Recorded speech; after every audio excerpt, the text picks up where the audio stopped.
moving on to our next slide, uh, a little bit in introduction, I'll talk about how we have advanced a lot in all aspects of technology, and because of that, our we are not limited to geographical spaces. So physical space is not a limitation for us, and now we are living in a global village. So all of us are actually inhabitants of that global village. So related to the concept of global village, we have to think about English language and literature, English language and literature studies also, how it is affecting, how the technological innovations is actually affecting language and literature. Okay, we'll talk about it later also, but just to introduce you that all these uh, affects us also in research area as well as our teaching. So the way we express ourselves in language, the way we express ourselves as in literature, the concept of language and literature actually has changed a lot because of these technological innovations. Now we will move on to the importance of English language and literature in research. uh, why is English language and literature one of the most significant areas in research? There are a few challenges uh, which come across when we are thinking of English language and literature in research, because uh, we all have departments of English, we all have departments of science also in our universities. Sometimes it happens, I have also seen that that if you are a faculty member of English department, people tend to think that you are just there to correct your language, okay, or you are kind of editor or proofreader. They don't have an idea how significant research is in English language and literature itself. And why is this? Because there are two built-in problems which I have written here in English studies. The subject of English, which it's very, very vast. So you can say whatever things are written in English language actually comes under this. So history written in English language, thought, philosophy, economics, political science, psychology, everything written in English language is you can say anything about it if you know English. So people from any field are free to say or comment, critically comment also about English studies. It's not that specific faculty members of English can comment, anybody can comment about English, because English is a kind of, you can say, universal subject. Okay. Second is that it's very easily accessible. English studies is very easily accessible. For example, if you compare English studies to mathematics and physics, pure science, where you have to have some specific vocabulary. If you don't know that vocabulary, you will not be able to excel in that. But with English studies, it's not like that. So it's a kind of general thing, general subject people think about it.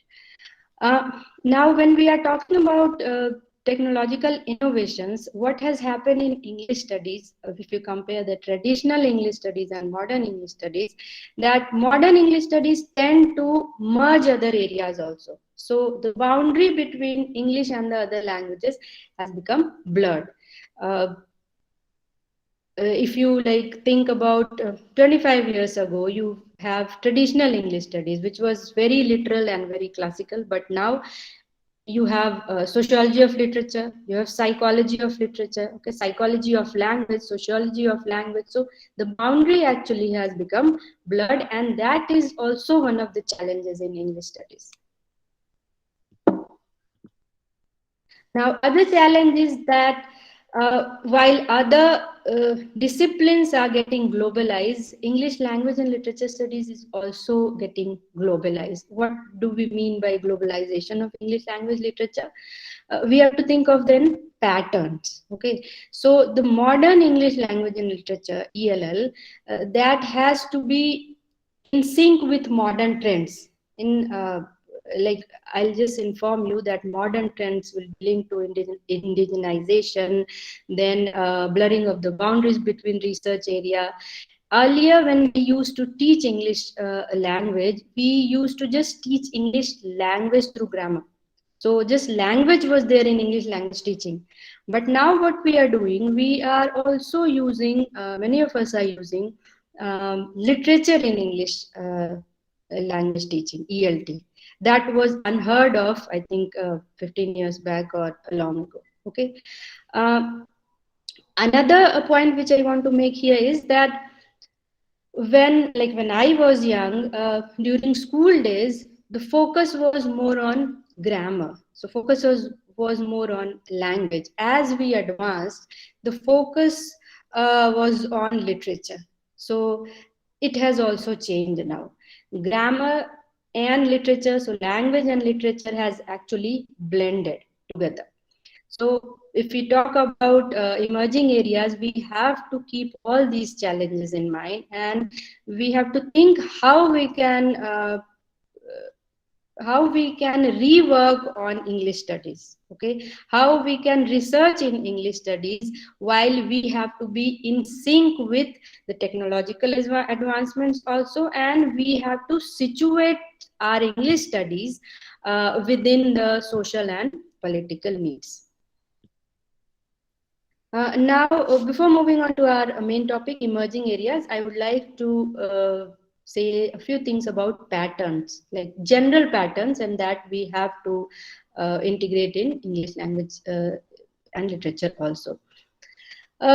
In modern times, actually, everything is becoming integrative. So, research is more towards integrative research. Okay, and why we are thinking of integrative research? Because while we do integrative research, it gives you a better picture. Better means holistic picture. It gives you a larger picture, and because of the integrative research, you have that complete picture of whatever you are doing. And this is the best way, like integrative research is also the best way to solve a problem. Now, what is the best way to solve a problem? When there is a problem, what we actually do? We follow that problem and we see where it leads us. Now, throughout this journey, uh, whatever methods we can use, okay, from any other branch, even if it's a problem specific to English studies, right now actually the boundary is blurred.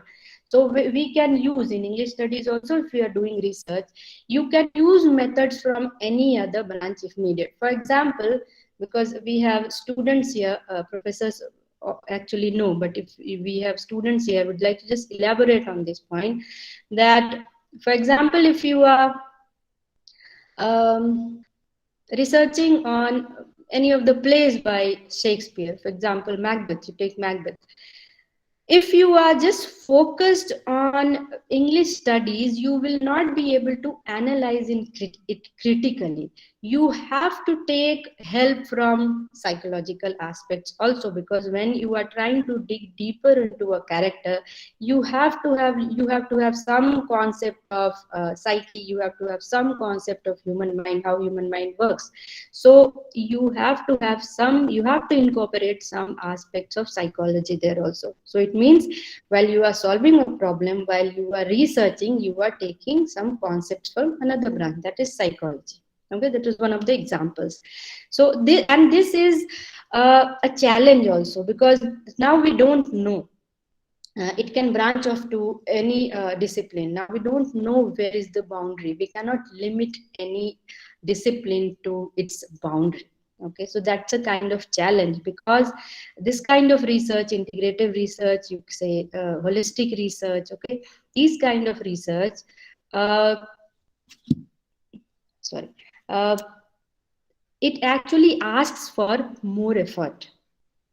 It asks for more resources while you use it for your research. Okay, so one person, if I am the individual and I have a few skills, like 2 or 3 skills, I need to have more than these skills. Okay, if I am trying to do a kind of integrative research, it needs a lot of effort on the part of the researcher. Okay, another pattern is That see earlier there were some specific sections of the society, some group, like based on gender, race, or community or class, sorry, they were excluded earlier because they were thought to be not of much value, they were thought to be irrelevant. But now what we are doing, we are trying to integrate them also in the mainstream. Okay, and it gives us, why we are doing it, because if you do that kind of research, it gives you a richer understanding of the world, okay, of the society. And it also, because you are including all kinds of people, okay, it leads to a world which is just, like more just. And it is also a kind of, when you are sharing this kind of knowledge, it's a kind of creation of shared understanding. So this is one of the patterns also, if you look at the recent research work done in the area of English language and literature. Then now our research is becoming more and more applied. Now what is applied research? Applied research is when research is used to solve a problem, a specific problem, and or you can provide some kind of solution to your problem. uh, so using your theory to something practical. So it's kind of, in other words, it's like practical applications of whatever methods you use. You can solve your everyday problems also. So we are focusing more on indigenization, we are focusing more on applied research, we are focusing more on integrated research, and all of this needs teamwork. So as I think I was just saying, that we need a range of skills, and we need a range of insights also. Now a lone researcher cannot do this. Okay, so if I have 5 skills, other person has some other 5 skills, we have to integrate ourselves, we have to do research in a team. So that is why uh, the traditional notion of a researcher being like an individual human being, or that concept of lone researcher, is becoming more and more outdated. Now, after these patterns, we will move on to major aspects, major themes. The list is, see, it's not exhaustive. I've just given a few before we like move on to our emerging areas. So just a few I have given. One of them is cruelty of modern life. As we are evolving, we are having this feeling that modern life is cruel to us. Okay, apart from the given comfort in life. So cruelty of modern life is one of the major aspects. Then we have how urban life is changing. What kind of changes are taking place in urban life? So different kinds of political, social, apart from that, material, cultural, theoretical changes also, ideological changes also. So that is one of them.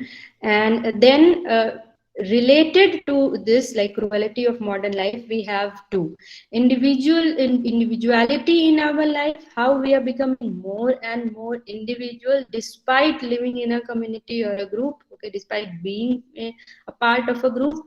And this leads to a sense of seclusion. Okay, so within a group we are there, we are trying to be a member of that society, but from inside we have that sense of seclusion.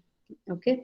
Mm, then we can also find in these recent works that we are becoming, because of all our problems, we are also becoming critical to the system. So it's not that whatever the system says, we'll say yes to the system. We are becoming more and more critical toward the system in order to solve our problems, so problems of modern life. Then in literature, you can see, if you read some recent novels, or non-fiction or fiction, both, you will find that rurality and classes again come into picture in literature, apart from religion, gender, and sexuality. Uh, Writers or researchers are also working on, researching on subaltern issues, for example, Dalit literature, inequality with some specific groups or with some specific community related to race, class, and gender. And another interesting thing is happening, which is reinterpretation of myths, and it's not only in India, it's all over the world it's happening. People are trying to, earlier myths were like something which we cannot touch, okay, uh, but now we are trying to revision, means re and vision, visioning in a new way of myths, or reinterpreting new myths. Why? Because uh, many of us think, many of the researchers think that myths have always been used by the majority, or by the system, by the ruler, to govern people, to exploit people, and to exploit a certain section of the society or a certain community. Okay, so that is why in the modern times we are trying to reinterpret myths. For example, if you read in Indian context, if you read Devdutt Patnaik, his novels like The Pregnant King, or Kavita Kane, the author, her Sita, and she has also written Lanka's Princess, Shurpanakha. So these are kind of reinterpretation of myths, and it's kind of giving the voice to people who were earlier marginalized or who were earlier voiceless. Am I audible, Saket?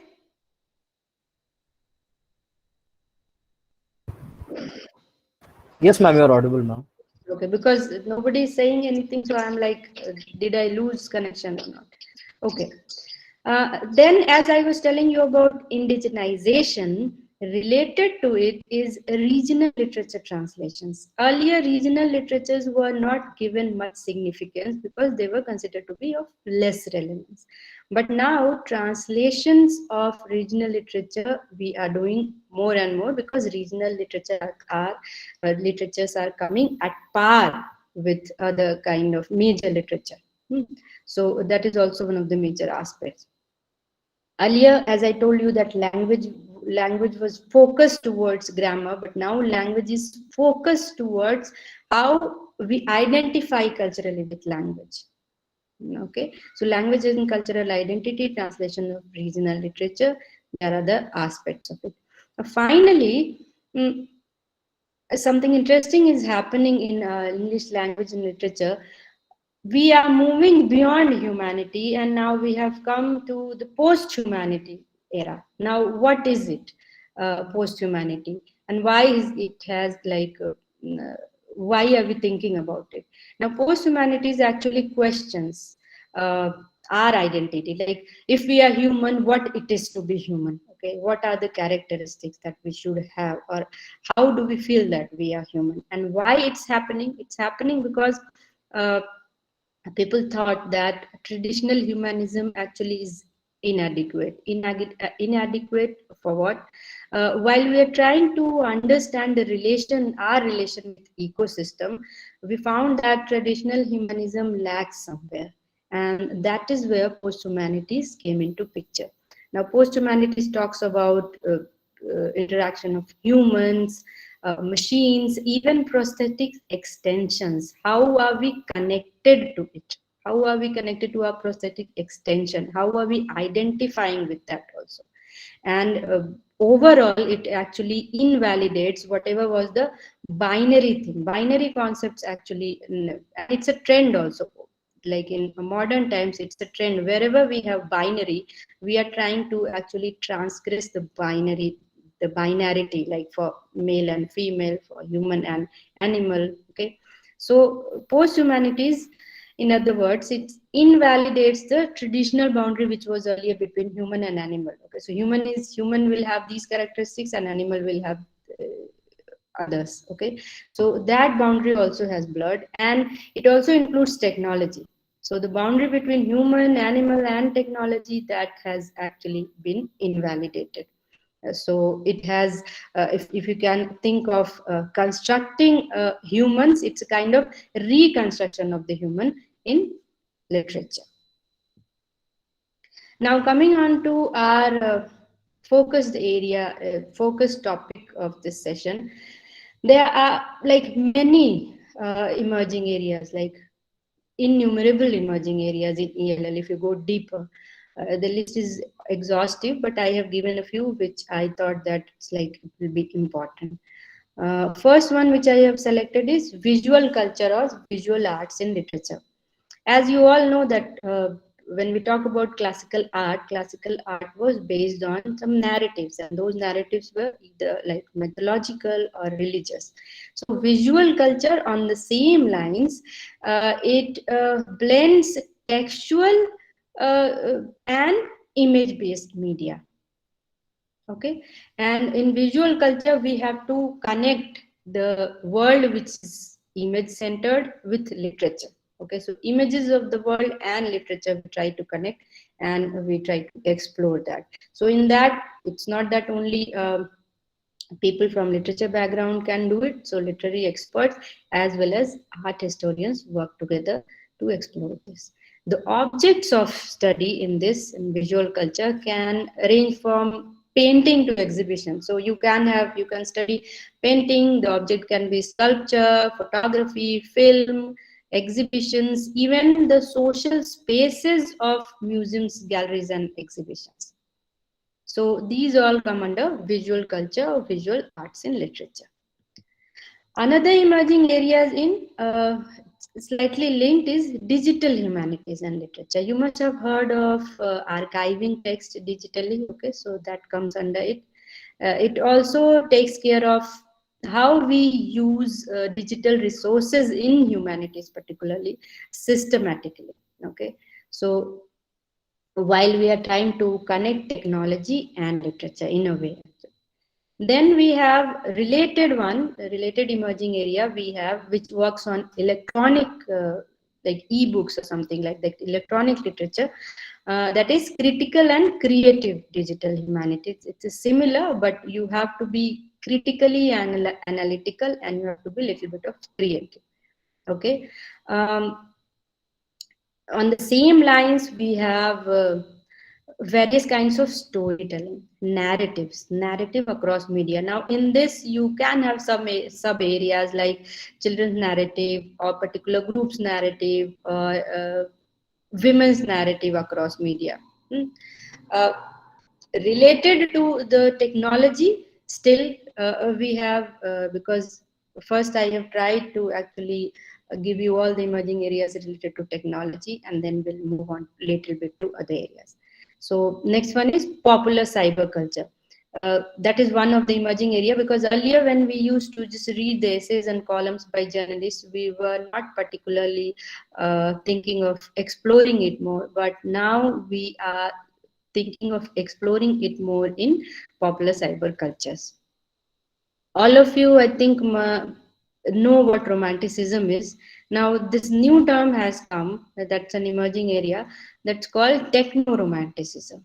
Now, if you know that in romanticism, actually, we tried to redeem the humankind from its problems.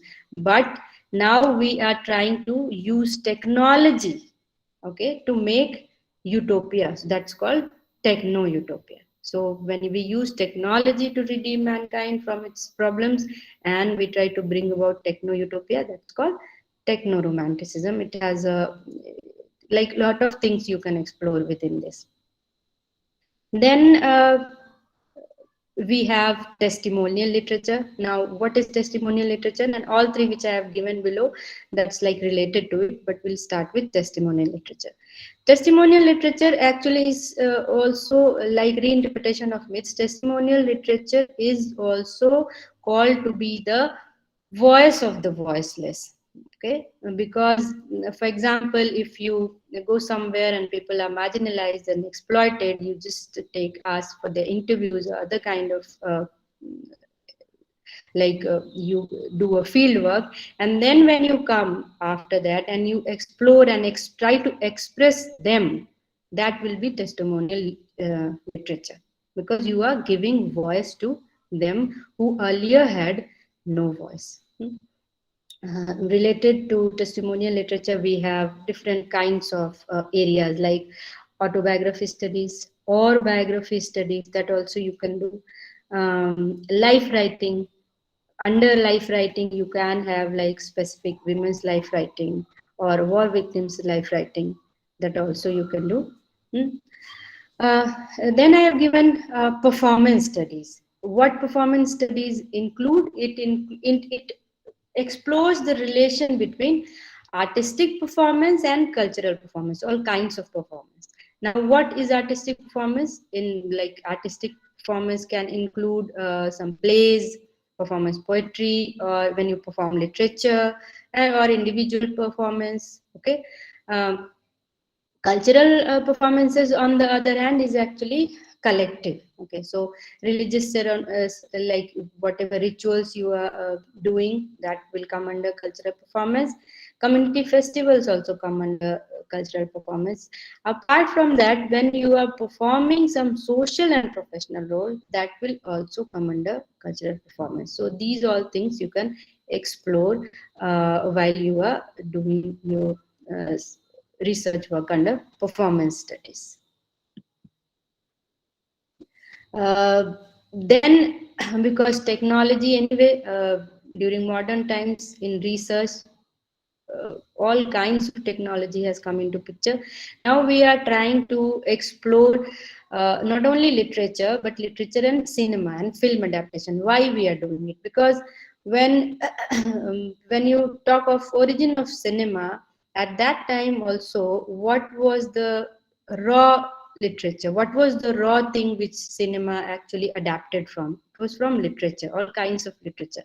So you can work on how, what is the effect of literature on cinema, how it has been adapted, what are the changes you can make, okay, or the director has made, and why that changes have been made, and how it is affecting the society, or how it is affecting the individual if you are going to watch that movie. That you can do under literature and cinema or film adaptation. You can have different sub areas like psychoanalytical approaches, okay, to literature and films, feminist approaches to literature and film, and then specific to Indian context, you can have post partition literature and films. That's also, I think, an emerging area in English language and literature. I was talking about, to you about post-humanities, where we were trying to link our relation with uh, ecosystem. Now, when we are trying to treat the subject of nature in literature, in how many ways we are treating that subject in that specific text, that will come under eco-criticism, where we analyze those texts which are expressing our environmental concerns, and that has happened actually because of the effect of technological advancement. Then a few disciplines and connecting it to literature, that has also come as emerging as various emerging areas here. Uh, Literature now, because earlier literature was separate. Now, as I think earlier also I was telling you, literature is merging with other areas. Literature has to merge with other areas if it has to become modern. Okay, so now history, the study of history, how history was written, and literature has been linked. Okay, so we are trying to see, we are trying to just observe in this kind of area how it's represented. Okay, literature now is treated as a historical archive. Okay, uh, if you relate sociology to literature, you can have an emerging area which is sociology of literature, where you look at how literature is socially produced, what are its social implications. So you have to situate literature in that specific social context. Next is translation. Why translation is important and why we are talking about it? Because see, earlier when translation had started, translation was something where we used to transfer knowledge from one language to another. But gradually it has evolved into something more. It is not just the knowledge, it's about the identity of the person, it's about power, it's about ideology, and we can also link it to various social movements, because translation has been used in many countries. For example, if in India, I can give you an example. During British rule, mm, from regional languages to English, we were doing translation for some specific famous books, and from English to regional literature also, to just uh, impart that kind of moral education to them, that we have to be nationalists, we have to unite. Okay, so translation was expanded, and now translation is a kind of identity, and it gives power to that specific language also. When we are talking about transferring like transferring knowledge from one language to another, now when we are using literature, literature is not limited to one nation. Okay, so now we are talking about transnational literature, when we go beyond nationality. Okay, we go beyond one nation. So transnational and immigrant literature is also one of the emerging area, where we talk about how immigrants are tied to their country of origin, and we compare it to how they are trying to integrate in the host country, okay, in the receiving country, and what is the relationship and link between them, that we learn in transnational and immigrant literature. Yeah. Earlier we talked about in trends, we talked about the relevance of some specific community and culture, because now we are trying to be holistic, we are trying to integrate those people also. So that is why we are focusing more on ethnic literature, where it's written by people from specific culture, a community, so that if the person is writing that, he is first, identity wise, is first a member of that specific group. So from that perspective is writing, and then we are studying that. Then we have war and literature, which is actually based on the concept of trauma given by Freud, and you can also link it with literary trauma theory, where you think it has been stated that what is trauma? Trauma is something which creates a kind of speechless fear, right? Uh, and it divides and destroys a person's identity. So there can be psychological implications of this. For example, you can have um, uh, DID, you can have other kind of personality in that individual. So that we actually explore in war and literature. And within war and literature, we can have women and war literature. It's important because earlier, when the narratives were written about war, women were actually marginalized and underrepresented. Why? Because war literature was dominated by men and war veterans.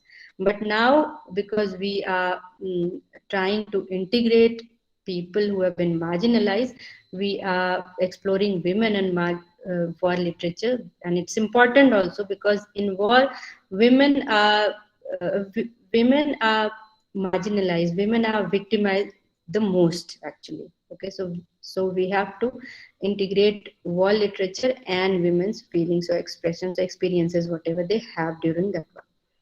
Then, because we are becoming more critical of the system, as I earlier told you, we are trying to explore religion and literature. Earlier, religion was something which was like to be unexplored. Okay, so because you cannot ask anything in religion, you cannot question anything in religion. So, but we are moving from that, and we are trying to link religion and literature. We are trying to explore also. So under that, you can have literatures of sin and confession. You can have the effect of religious culture. Okay, you can have different narratives of secularization. You can have cultures of religion which are challenging secularity also, on the other hand. So there are, it's like you have a lot of scope in religion literature also. And we talked about marginalized, like including people who are marginalized. One of the emerging area then is when we talk about queer culture. So LGBTQ and literature, where we talk about the experiences of lesbian, gay, bisexual, transgender, and queer people. Two interesting emerging areas are then music and literature. Earlier, music was separate and literature was separate. But if you think of it, music and literature cannot be separate, because music has a language, okay, and we write music. So we write lyrics. So it has to be blended somewhere. So in music and literature, this area, you will have music as the main theme. You will also explore the songs in literature, what kind of effect it has on the reader, like how does it persuade or influence the reader. Then you can also explore lyrics, and some kind of music which is inspired by literature. Okay, not completely molded, but actually inspired by literature. On the similar lines, now the boundary between sports and literature has blurred. So earlier sports was something about like entertainment, fun, or some kind of athletic pursuit, but now it's not like that. So you have to uh, explore the meaning of sports. Okay, how it can be connected with gender, how it can be connected with male and female athleticism, how it can be connected to ethical performance, how it expresses human pain and happiness in various ways. So all this you can study in sports and literature. Urban culture and fan culture is also, these two are also important emerging areas. In urban culture, urban fiction or urban culture and literature as it's called, what do you explore? You actually explore because I just talked to you about cruelty of modern life. So this is kind of linked with that. So you explore the realities, okay, realities of modern society. And a culture of this society, how in urban setting we are behaving, the characters, how the characters will behave in an urban setting, their socio-economic reality we actually explore.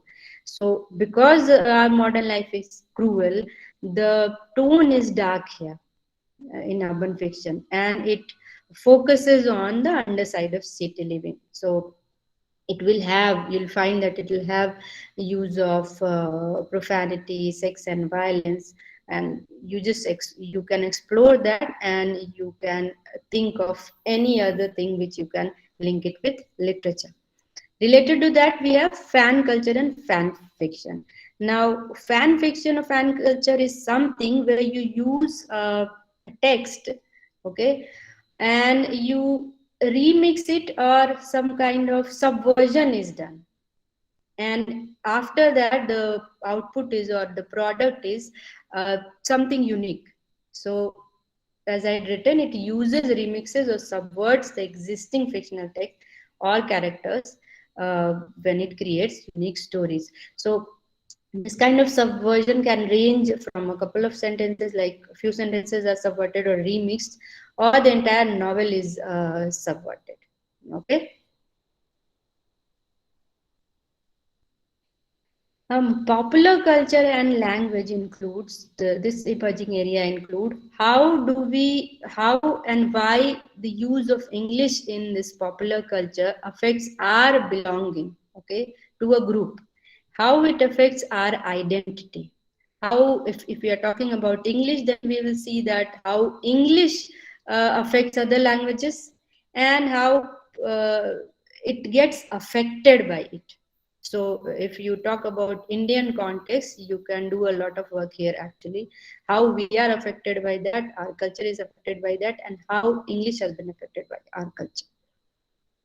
The recent addition is science fiction also, where we link literature and science. Okay, so science also is a kind of curious thing. Literature is also something which is like out of curiosity we do. Okay, but what literature does to science is that it motivates science to search for something which is unknown.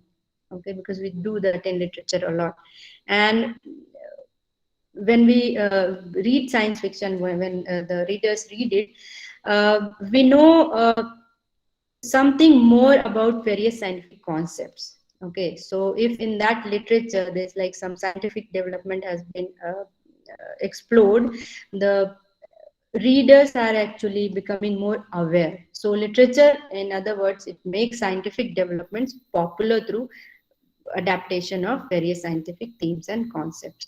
We can also explore here how gender and science is related. Okay, because there have been many instances, like historically also, you know, that women have been like sidelined while the scientific experiments were being done. So all kinds of aspects you can explore in that. That's an interesting emerging area actually. In eco-criticism, we were talking about humans and our place in ecosystem. Now, in animal studies and eco-criticism, what we actually do, we expand it. Okay, so we are talking about ecological centrality of animals, how both animal and humans are disrupted by this modernization, so that we can do under animal studies and eco-criticism. But more interesting is animal studies and literature, because earlier there was a clear cut binary between human and animal. So animals have these characteristics and humans have these characteristics. There was no there was nothing called animal consciousness. But in animal studies and literature, we are actually uh, reimagining this human and animal relationship. We are even interpreting animal behavior, and we are talking of animal consciousness. We are talking of animal communication, even their emotions. And finally, we can look at what are the implications of this kind of interpretation when we talk about animal rights. Then next is children literature. Children literature has usually children literature has been written for children by adults.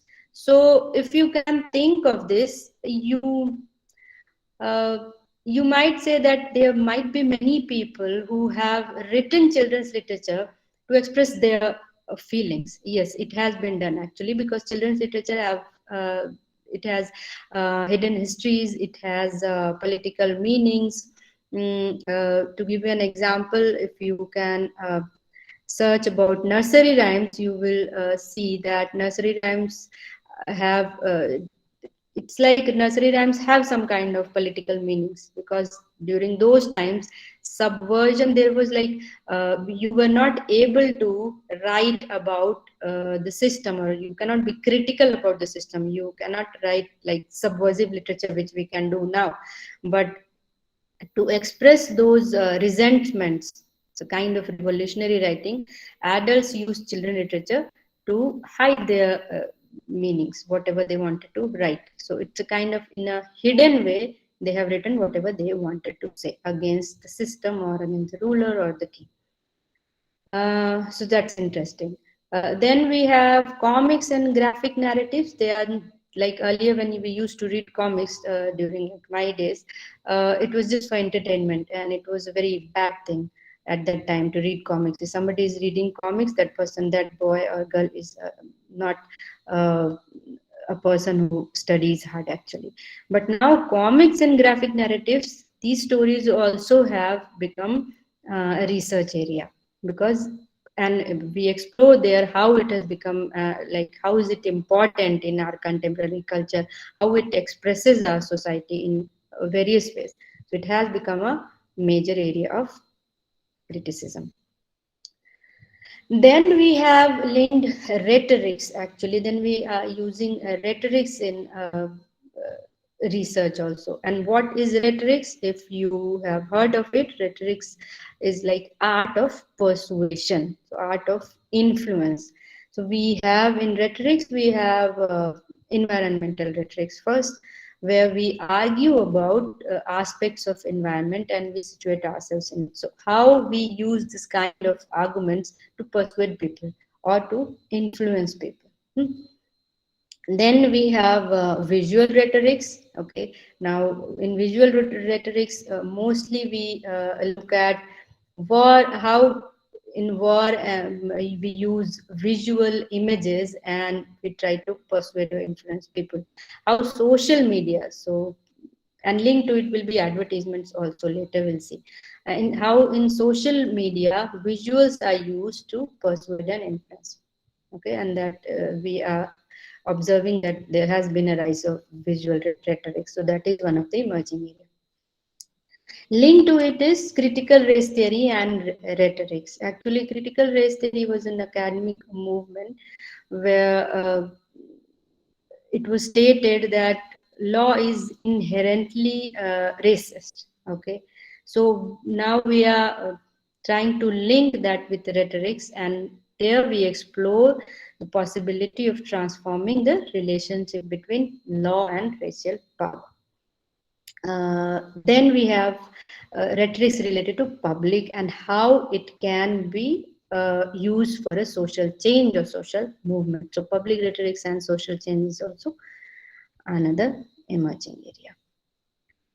Now, connect these rhetorics with some technology, and then we'll have these four actually.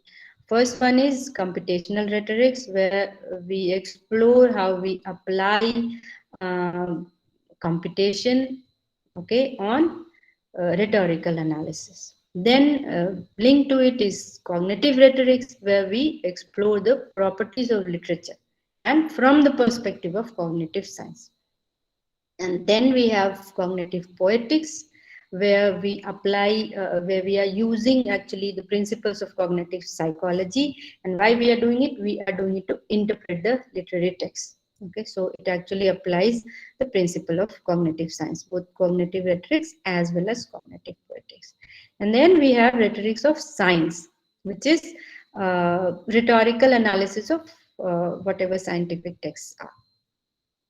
So that's related to rhetorics and technology. Moving on to technological thing, we have rhetorics of human-computer interaction. So if you have observed, now we are having more and more of human-computer interaction. You are going to some website, so first that computer will interact with you, and if the computer thinks that you need some human, then you are given the human interaction also. So how are we persuaded by this? This we explore in rhetorics of human-computer interaction. How do we feel that? Okay, what kind of interactions are happening? Then we have human language technologies. I think most of you have heard about it. What are the challenges for computer? We can explore in it, and people who have been related to natural language processing, NLP, then they would know we do speech recognition, machine translation, named entity recognition, and now we have, like, we are trying to understand emails also in human language technologies. How do we use technology to understand email and just reply for us? Then we have persuasive language technologies, where we see it's related to rhetorics, but we see actually how can it be applied in the sector of education and health. So how language technologies can be used to persuade people regarding education and health. Then moving on to teaching, actually teaching and learning, we have a few, like we have feminist pedagogy. Now feminist pedagogy is, as the name itself says, you will observe here that how whatever we are taught, and how is it gendered. So whenever we are teaching something, so it's not important what we are teaching, but it's important how we are teaching. So we can explore that within a feminist area also. Then we have, because during this pandemic we have used a lot of online pedagogy and learning. Right now we are doing that also, but how is it affecting our learning? How is it affecting the society? That we can explore in online pedagogy and learning. And to explore that, we have various learning management platforms. In your university also there must be something, some LMS.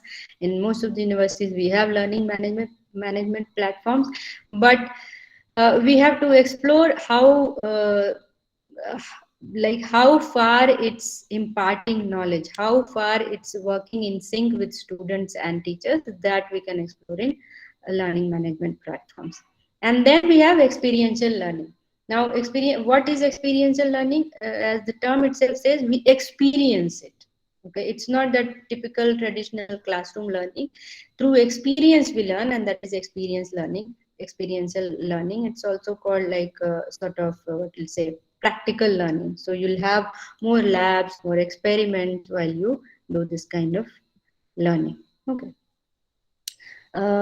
In sync with that, we have a few more. We have blended learning, where you are combining your digital media with more traditional forms of teaching. It's like hybrid learning also. Like some students are in class and some students are online. So how we are doing it, how we are trying to handle it. Then we have mobile learning, because nowadays we are also using some kind of games. Okay, so some mobile app or something is also there. So how are we using those online resources with your mobile app? Okay, or we can have mobile friendly version also. So the gamification and all the aspects of that we research under mobile learning. Then we have embodied learning. Embodied learning is also called as holistic learning. Why it's called holistic learning? Because it uses mind as well as body. Okay, so while we are learning, we are exploring also, we are thinking also, we are doing work in a group also. So it actually engages our emotional, intellectual, physical, as well as social engagement. That is why it's called holistic learning. So we have a lot of things to explore here also.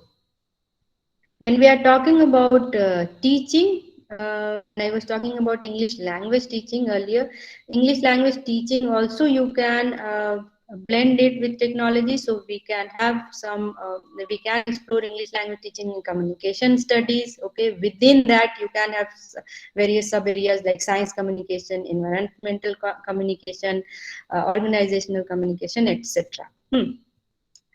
Earlier, when we talked about monolingualism and bilingualism, people thought that if you know more than one language,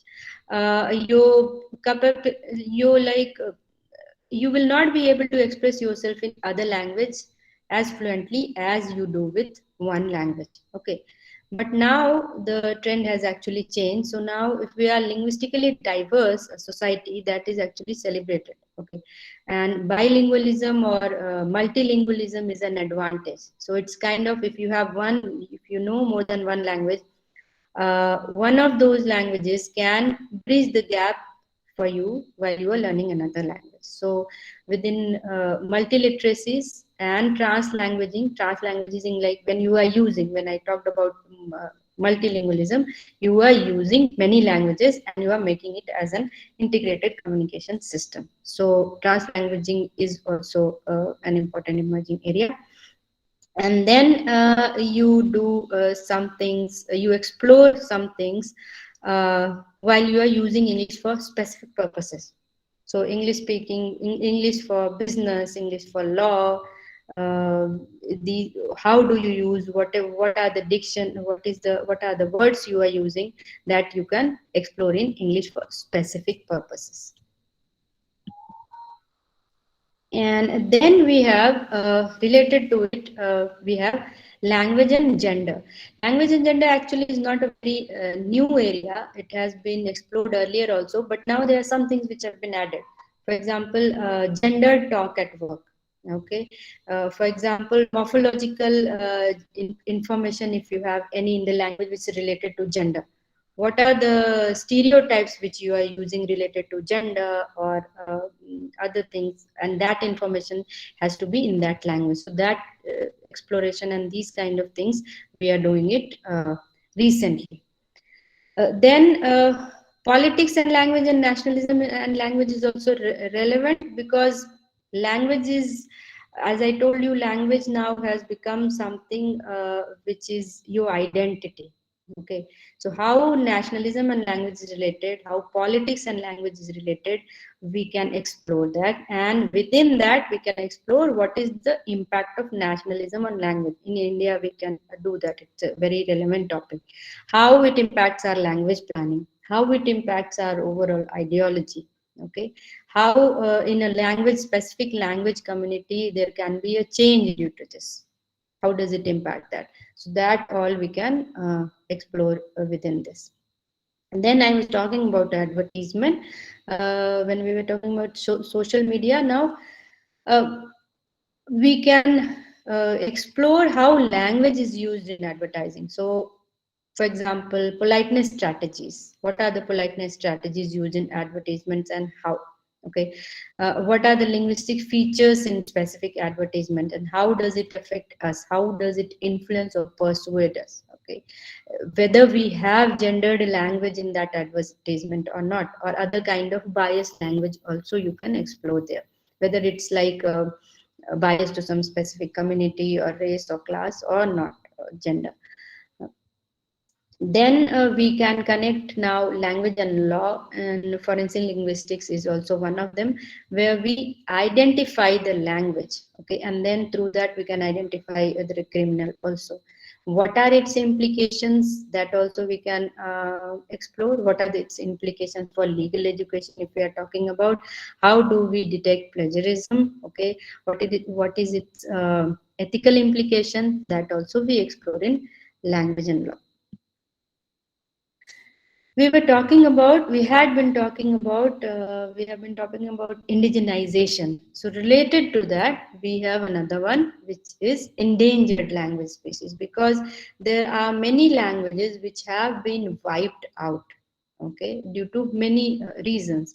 So endangered language studies actually tries to explore that and tries to explore the ways in which we can actually document that. And related to that is language documentation, because when we document a language digitally, we actually are preserving it, so kind of archiving a language. Uh, then we have traditional knowledge in language. So in language now, we think that language is a kind of treasure where we have traditional knowledge and we have to preserve that. So we have to find out ways how we can preserve that traditional knowledge in languages. Digital is one of the ways. So that is one of the emerging areas we have. It's relevant. Uh, we were talking about transnational, now we'll talk about transcultural actually.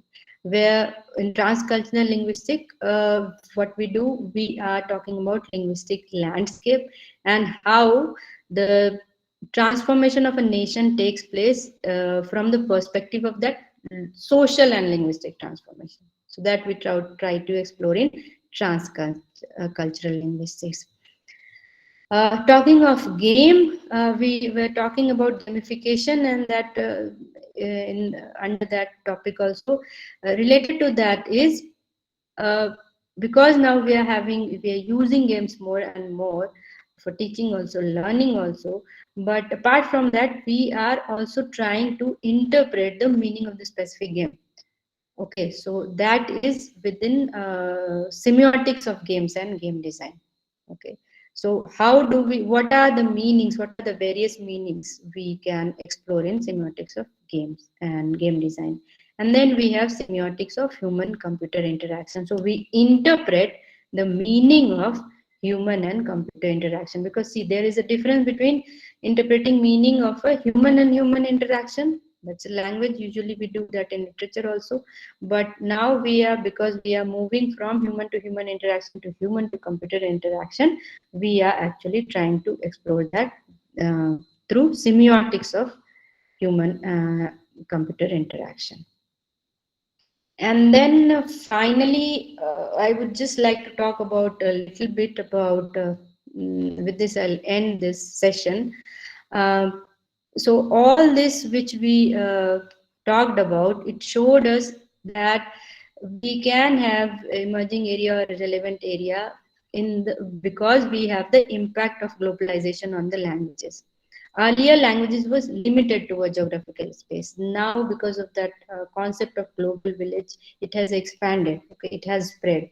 So you can explore the impact of globalization on a specific language or more than one language also. how politicians are using ambiguous language, that is double speak. Okay, how we use euphemisms. For example, if you have to say something, you should not be that harsh and you use some other words, that's euphemism. How we use it within our professional within our professions, within our companies, universities, that also we can explore. And when we are using professional jargon, what is its effect, okay, on some other group. So within that education perspective, politics perspective, that business English perspective, we can explore. And finally, because we are criticizing, a lot of criticism nowadays is going on, because we are very critical towards the system, and the free speech has come into picture. We can also try to explore free speech. What is actually free speech? In what context that's free and that's not free? What is offensive? What is not? So offensive language and free speech, link between that, relationship between that, we can explore. And we can explore that in social media, cinema, college campus, wherever we want. So I think all emerging areas which I wanted to talk, I talked about. And these are the references I'll share with you. Um, and then queries, if you have any.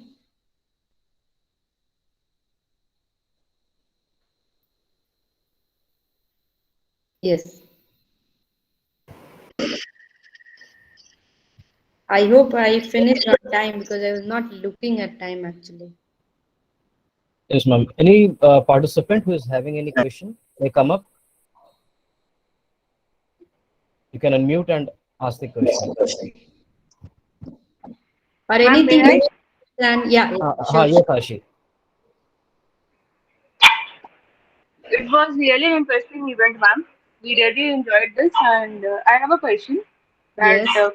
since the rise of English and its Hmm. scope, do you think that other languages are getting sidelined, and people are now less eager to pursue other language and its field? See, no, when we are, because I'll just give you an example. Earlier, we used to talk about standard and non standard English, isn't it?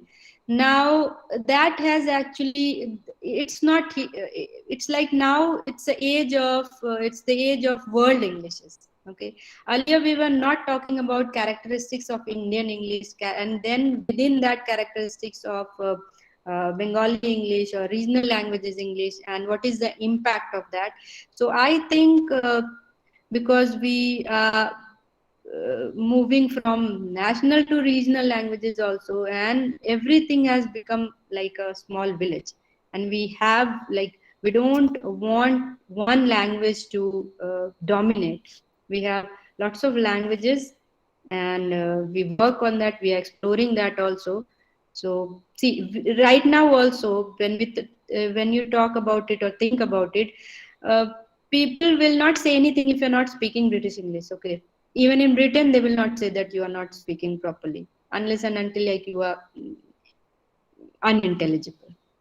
So I don't think it's like that, because rise in regional literature, rise in like not only in India, in other countries also, rise in ethnic literature, I think has paved the way for other literature and languages also.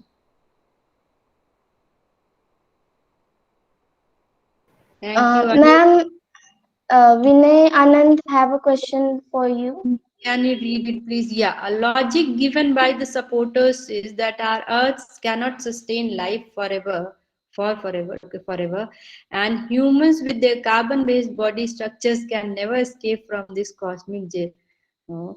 And our end as a species in this universe is near. It's just a billion years ahead, and we have to pave a way to these machines. What is your opinion about this? And how does it? What do you want to know about that? See, it's not. See, it's just about perspective. Okay, they are thinking like that. You can, or I can say that I don't think like that. Okay, so I don't think there's any academic opinion about this. And how destructive role capitalism will play in deciding the era of post-humanities. Can you elaborate this, Vinay? How destructive role? I didn't understand how destructive role. Ma'am, my question was based on a controversy which came a few days ago about Tesla launching its humanoid boat, and that boat can work quite create a crisis in the job market. And this was the logic given by supporters of post-humanity and supporters of AI as well. So you want to know my opinion about it? See, as a researcher, right now I will not say I have any opinion about it, but yes, if you think of capitalism, no, like other people can say that capitalism actually has destroyed a lot. It's like because of capitalism we are now into post-humanities. Okay, so in one way I think it can, it's like it has a role to play, and that role will be destructive only, I think. Yes, Vinay? Yes, ma'am, I agree with you. So I just wanted to know your opinion about this thing. Yeah, see, as a researcher we don't uh, explore the opinions. It's like, it's, if it is a fact, it's a fact. Okay, so that is why I didn't put forth my exact opinion. Okay, ma'am. Thank you, ma'am. Anyone else? Yes, ma'am, I have a question. Yes. What are your thoughts on online pedagogy? Like See, everybody, nowadays we are. now you have to say what are your thoughts on that. It doesn't Ma'am, matter what my thoughts are. yes, ma'am. Ma'am, I think it's not doing the greater good for students, because most of the time I think students are not paying attention when attending online classes, because they are at home, they are using phones to study, and there are a lot of social media Can I sites tell and you apps. one thing? Yeah, I can comment on that. Just comment, not my opinion. See, I taught all kinds of students. Uh, but I found that students who do not study in class, who do not focus in the class in front of you, will not study online also. But students who are studying offline also, you who were like focusing in class, they will study online also.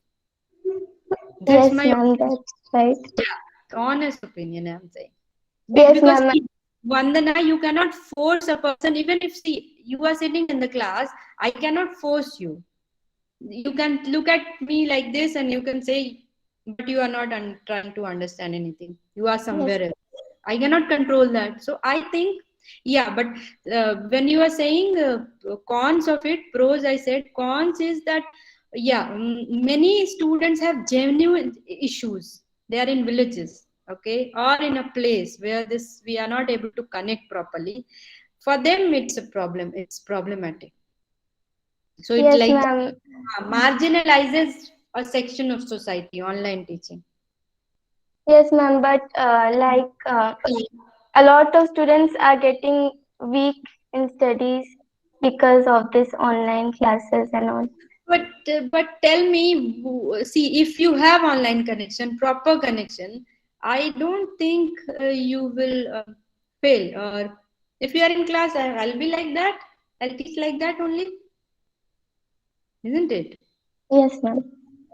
That's my honest opinion. You can have other, you can agree or not agree, but through my experience, I'm telling you this. Yes, ma'am. I want to go back to college soon because I don't like attending online classes, and I'm No, quite biased on you this like topic. to, you would like to go not because you want to learn more. Okay, you are learning. If you are a sincere student, you are learning here Yes, also. You want to go because humans have a tendency to sit and talk and look at faces in person and then enjoy. That is why. yes. Thank Yeah. you, ma'am. Thank you. Ma'am, Astha has written something. Ma'am, what about distractions present in our home? Do you believe they can be ignored? You tell me. Astha, first you tell me. Is Astha there? Saket sir, can you check? Astha is there? No, ma'am, not easily. See, Astha, it if you can depends. unmute and ask. Yeah, she's there. She's written no, ma'am, not easily. See, distractions can be in your life anywhere. You have to be focused wherever you want. Okay, so it depends on you. If you think you can ignore everything and just focus on study, you can study. You should be motivated from inside, like intrinsic motivation. Yeah. Anyone else? Ma'am, hello. Yeah, sir. So I'm attending some offline classes, and I feel as if the environment there itself is a huge motivator for students as compared to environment in our homes. Yeah, that is why I told this, who was that girl, Vandana, that because we are human, we try to interact through that. Otherwise, I think just for knowledge, I think people do okay with the online classes also. But we like to, like in between, we like to have some fun also. It's not like complete like online, offline teaching. Astha, good to see you here also. Astha was my student in GD Goenka University, so I'm happy to see her here. Love the workshop, ma'am. Huh? I really enjoyed the workshop. I enjoyed you. I like it was a what kind of thing? It's like emotional boost to me if I see my students. Yes, so how can Astha be here? I saw that you shared the poster, and I was like, I want to join this. Thank you for being here. Thank you, Astha. Okay, anyone else with any question? If not, then Vandana, we can move ahead. Yes, sir. Thank you so much, ma'am, once again. But before we continue, I would like to tell everyone that the feedback link has been provided in the group chat. Kindly submit your responses. I will now request Masira to come forward and conclude the event. Over to you, Masira. Thank you, Vandana. Am I audible to everyone? Yes, you're audible. Okay. Good evening, everyone. It is a matter of honor for me to deliver the vote of thanks in this event to all the dignitaries assembled here.